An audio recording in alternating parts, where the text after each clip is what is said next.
The Joker, Green Goblin, and the Creeper. If you combine all three of those characters together, tell me what character you get. Tell me. Come on. What's your answer? Comment. Let me know what it is. I'll tell you exactly what that character is. Matter of fact, Dark Horse Comics gave that very character its own series August 1st, 1991. That's right, 34 years ago. I'm talking about the one and only The Mask. This book is dope. This is a great read if you haven't got a chance to read this. I tell you right now, we all know about The Mask. We know about the Jim Carrey The Mask. It was a movie, PG-13. This series right here, not PG-13 at all. This book is rated R for sure. Blood, guts, all that stuff. We talking about being able to like punch people's guts out. The Mask is able to do that. People's heads getting bit off. The Mask is doing that. It is an insane series, great book to start off with.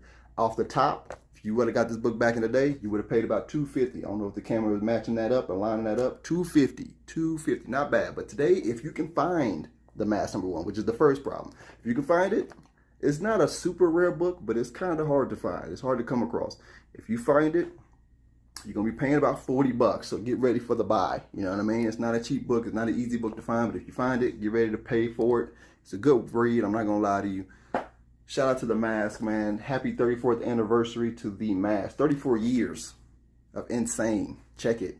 Don't disrespect it. August 6th, a lot has happened on August 6th throughout history. I don't know if y'all know this, but today is National Root Beer Float Day. I also don't know if y'all know this, but it's also the same day that the movie Meteor Man dropped, starring Robert Townsend. Gotta check that out. Get your root beer float. Watch that movie. But it's also the same day a dope comic book dropped. That's right. We talk about Valiant's one and only Shadow Man #16. This book is really dope. Jack ends up going to New York, getting his bike stolen from this kingpin drug dealer dude. He got to get his bike back. He has to get his bike back. Super fire. It involves some voodoo involved. It's a bunch of magic involved. There's a bunch of stuff that's involved in this as well. It's just one of my favorite books personally. I love it. I got a grade. I got a 9.8 on it. I'm excited about this. Back in the day, cover price, you're paying $250.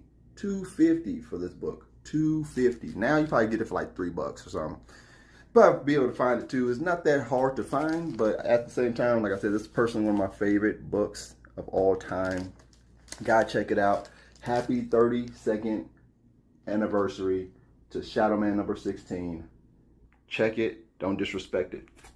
It's August 10th, 1986, and this is the last day that the Aliens movie is in theaters. Don't get me wrong. The Alien movie, the whole time it been in the theaters, been crushing it, doing amazing numbers in the box office. #1, matter of fact, in the box office at the time. At this very moment, though, that very day, Kitchen Sink Press thought it'd be a good idea to put a comic book out. Yep, they put a comic book out that very day. We talking about the one and only Death Rattle #6. Yep, Death Rattle #6, man. It's a bunch of short stories that are compiled into this book. It's like, I say a bunch, it's more like 3 or 4. It's not that bad of a book. I checked it out. I bought it mainly because of the cover. The cover is so sick. Check that cover out. At the same time, man, back in the day in Canada, you would have probably got this book for $2.80. Nowadays, if you're able to find this book, if you're able to get a chance to pick it up, probably gonna pay $7 for this book. Death Rattle's not that bad of a read. Check it out, man. Once again, happy 39th anniversary to Death Rattle #6. Check it. Don't disrespect it. Microsoft Windows 95 was dropping. TLC Waterfalls was at the top of the charts just as much as Seal Kiss from a Rose, the Batman Forever classic song, was at the top of the charts. All happened August 24th, 1995. But at the same time, as soon as that happened, nobody knew that a comic book that would drop and hit the shelves that would change independent comic books, at least personally for me, forever. We're talking about a classic comic book dropped by slave labor graphics, one and only Johnny the Homicidal Maniac #1. This comic book here is a super classic book. It's about a homicidal maniac that's trying to figure out why he's killing people. Okay, is it supernatural? Is he just compelled to like why is he doing this? Is it just something he just really likes doing? What is going on? I'm trying to figure this out. This comic book dropped by Jonah Vasquez has spawned 4 different spin-offs just based off of this comic book series alone. This was a great comic book. He also went off to do Invader Zim. If you know about Invader Zim, it's a classic cartoon. Check it out. At the same time, man, back in the day, you would have got this comic book right here for $3.50. If you got this comic book, you would have got this for $3.50 off the shelf. Now today, if you can find a copy of Johnny the Homicidal Maniac, definitely a first print. If you're getting the first print of Johnny the Homicidal Maniac, you're looking at paying $239. You're looking at paying $239 for one copy of the classic comic book, Johnny the Homicidal Maniac. Listen, it's a great book. I ain't gonna lie to you. It's a good read. I say you check it out if you get a chance to check it out.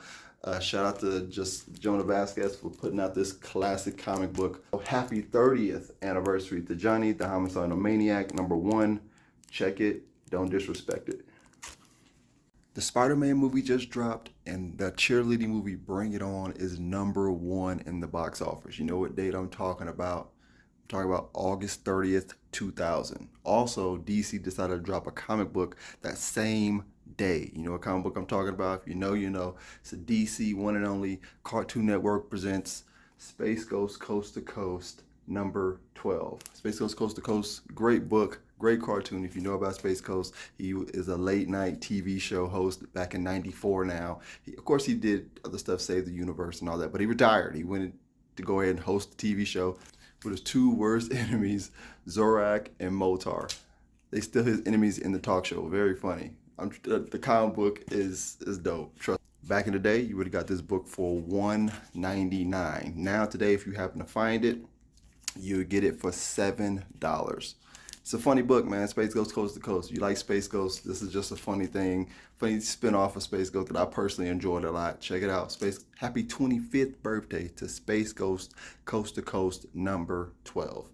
Check it. Don't disrespect it.